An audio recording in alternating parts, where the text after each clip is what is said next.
My name is Steve Talent. I live in Atlanta, Georgia, and I'm the father of Sergeant Cody Talent, U.S. Marines. I would have never got the inkling from him growing up that he would ever have any interest in the military. I mean, he didn't even have an interest in being a Cub Scout.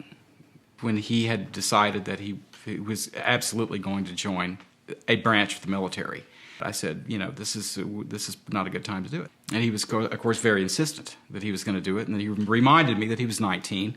So with that parameter, I adjusted my attitude, and first thing I did was reach out to my brother Ham.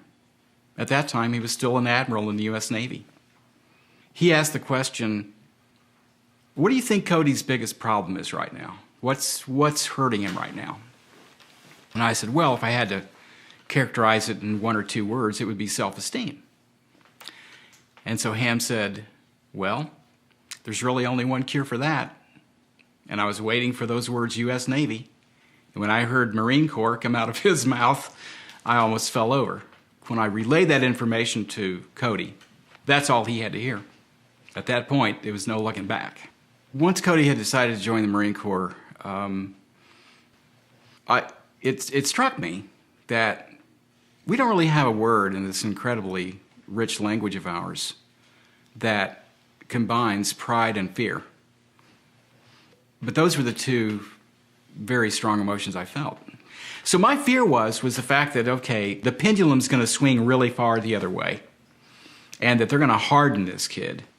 It was interesting in recruit training at Parris Island that Cody was tagged by his drill instructor to be the scribble recruit. And so this letter, one of the letters that we got from him, actually describes that.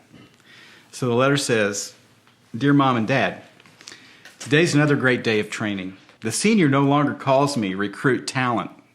He just calls me talented now. Talented. Go write down my ditties on the mirror wall. That is what he says in the morning. I'm the scribble recruit, the guy who writes and draws everything because of my good penmanship, but definitely not spelling. Once again, thanks for the letters. I get one every night from you guys. I love it. The image that they want them to project as Marines goes beyond the battlefield. And so even when it comes to something like writing a letter, there is a process to that. There's a formality to that. They're training these young men not just to be warriors. They're training them, believe it or not, to be gentlemen. And yes, it runs a little counter to the type of activity that any Marine combatant has to conduct on the field of battle. But being able to simultaneously be a very fierce and effective warrior, and at the same time understand that there's human beings there, and many of them just want to be treated with respect, and I think he's got a great ability to be able to keep those things sorted. Once Cody had returned from his combat tours and had more of a stable day-to-day life, he took some gift card money from Christmas and bought a bunch of canvases and easels and paints and really started hitting it with a vengeance in terms of doing all kinds of different paintings that really turned out great.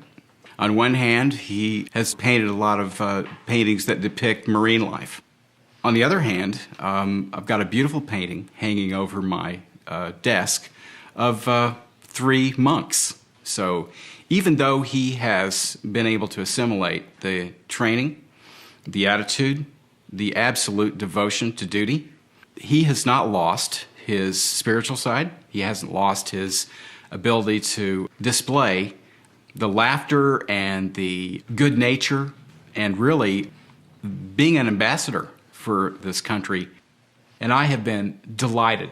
I've been surprised, but absolutely delighted to see this young man be able to tread that line between being a very fierce and effective warrior and at the same time maintaining such a great attitude towards the world.